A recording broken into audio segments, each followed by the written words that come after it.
পুরুলিয়ার পর সিউড়ি, ফের একবার বীরভূমের বিজেপি জেলা সভাপতির বিরুদ্ধে পোস্টার।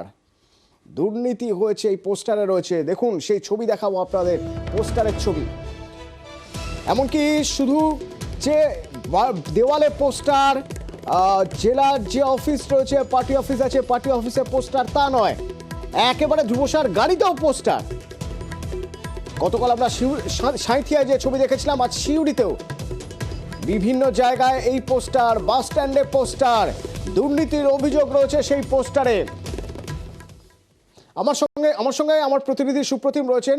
এ দেখুন সেই পোস্টার সাঁটানো হচ্ছে, সেই ছবি আপনাদের দেখাচ্ছি। সুপ্রতিমের সঙ্গে কথা বলে একবার জানবো। সুপ্রতিম, এই পোস্টার এ তো প্রকাশ্যে লাগানো হচ্ছে, কারা লাগাচ্ছে পোস্টার, কি লেখা রয়েছে এই পোস্টারে? দেখো, এই পোস্টার যে লাগানো হয়েছে সেটা আজকে সকালবেলায় জানা গেছে এবং বীরভূম জেলা বিজেপির যে সভাপতি রয়েছে ধ্রুব সাহা, তার বিরুদ্ধে বিভিন্ন দুর্নীতির অভিযোগ তুলে এই পোস্টার মূলত ফেলা হয়েছে। এবং গতকালও সাঁইথিয়াতে ঠিক যে ধরনের পোস্টার পড়েছিল, আজকে সিউড়ি শহরেও কিন্তু একই ধরনের পোস্টার পড়েছে। সিউড়ি শহরের বাস স্ট্যান্ড, জেলা শাসকের দপ্তর, মোড়, এবং শুধু তাই নয়, বিজেপির যে বীরভূমের যে জেলা কার্যালয়, পুরনো জেলা কার্যালয়, সেখানে তো পড়েছে, এবং যেটা থেকে এখন কার্যালয়তে পার্টির কাজকর্ম হয় সেখানেও কিন্তু পোস্টার পড়েছে। এবং স্বরাষ্ট্রমন্ত্রীর মুখের ওপরেই পোস্টার ফেলা হয়েছে, পাশাপাশি ধ্রুব সাহার গাড়িতে পোস্টার লাগানো হয়েছে। এবং যে দুষ্কৃতীরা দেখা যাচ্ছে তারা পোস্টার লাগিয়ে বিজেপির পতাকা যে পতাকা, সেই পতাকাতে আঠা লাগানো হাত মুছে সেখান থেকে চলে যাচ্ছে। এবং এতেই কিন্তু এই বীরভূম জেলার যে রাজনীতি মহল, সেটা কিন্তু চাঞ্চল্য ছড়িয়েছে। এবং রাজনৈতিক মহল যেটা মনে করছে এটা কিন্তু বিজেপির গোষ্ঠীদ্বন্দ্বের ফলেই এই পোস্টার লাগিয়েছে বিজেপির কর্মী সমর্থকরা, যারা বিক্ষুব্ধ।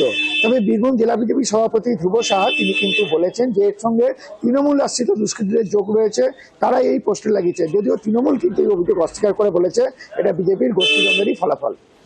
সুপ্রদীপ, আমাদের সঙ্গে থাকো, তৃণমূলের বক্তব্য আপনাদের শোনাবো, যেখানে তৃণমূল বারবার অভিযোগ করছে যে বিজেপির গোষ্ঠীদ্বন্দ্বের ফলে ঘটনা ঘটেছে এই ধরনের পোস্টার। এবং পাশাপাশি আপনাদের শোনাবো যার বিরুদ্ধে এই পোস্টার, সেই ধ্রুব সাহা, তিনি কি বলছেন। বিজেপির অন্তরের যে অন্তর্দ্বন্দ্ব চলছে সেটা প্রকাশ্যে যেইভাবে নেমে এসেছে, আজকে চিন্তা করা যায় তাদের দলীয় কার্যালয়ে তাদের সভাপতির গাড়ির ওপরেও যদি পোস্টার পড়ে, তাহলে তাদের ঘরের লোক ছাড়া বাইরের লোক এই জিনিসটা কোথা থেকে বুঝতে পারবে, কে করতে যাবে এটা? এটা তো বুঝতেই পারা যাচ্ছে যে ওদের দলের মধ্যে চরমতম অন্তর্দ্বন্দ্ব শুরু হয়েছে। দেখুন, ওদের তো একটাই কাজ আছে যে সবাই তৃণমূলের নামে দিয়ে দাও, নিজেদের চামড়া বাজাবার চেষ্টা করো। আমরা পোস্টার লাগাবে, একটা খবর করুক, কি অসুবিধা আছে? দলকে বদনাম করার জন্য যারা চেষ্টা করছে তারা তৃণমূলের দালাল। এই সমস্ত লোকেদের আমরা চিহ্নিত করেছি, নির্দিষ্ট সময় ব্যবস্থা হবে। খুব স্বাভাবিক সুপ্রতিম, তৃণমূল বলবে বিজেপির গোষ্ঠীদ্বন্দ্ব, ধ্রুব সাহা বলছে তৃণমূল এই ধরনের কাজ করছে দলকে বদনাম করার জন্য। কিন্তু আমি যদি একটু হাঁড়ির খবর চাই, সিউড়ি বা সাঁইথিয়া, এই পুরো অঞ্চলে বীরভূমের বিস্তীর্ণ জায়গা, যেখানে যেখানে ধ্রুব সাহার প্রভাব সবচেয়ে বেশি, ভোটের তো বেশি দেরি নেই, এই পোস্টার নিয়ে জনমানসে কি প্রতিক্রিয়া তৈরি হয়েছে? দেখো, হঠাৎ করে এই ধরনের যে পোস্টার পড়েছে তাতে কিন্তু জনমানুষের যথেষ্ট প্রভাব পড়েছে। এখন তো সকালবেলায় শহরের মধ্যে এই ধরনের পোস্টার যখন দেখা যাচ্ছে, সেটা কিন্তু মানুষ খুব অদ্ভুতভাবে দেখেছে।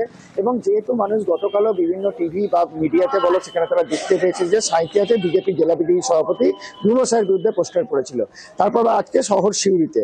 এবং রাজনৈতিক মহল তো বটেই, সাধারণ মানুষের মধ্যেও কিন্তু একটা প্রভাব পড়েছে এবং বিভিন্ন জায়গায় এটা ইতিমধ্যে আলোচনাও হচ্ছে, বিজেপির নামে পরিচয়। তবে সাধারণভাবে যেটা মানুষের মধ্যে উঠে আসছে যে এটা কিন্তু বিজেপিরই একটা গোষ্ঠীদ্বন্দ্বের ফলাফল ভরলেই এই ধরনের পোস্টার পড়েছে। তবে আবার কোনো কোনো মানুষ এটাও বলছে যে বিজেপি যে অভিযোগ যে তৃণমূলের দিকে ফেলেছে সেটাও সত্যি হতে পারে। তবে এই নিয়ে কিন্তু জোর আলোচনা শুরু হয়েছে শহর জুড়ে। ধন্যবাদ সুপ্রতিম।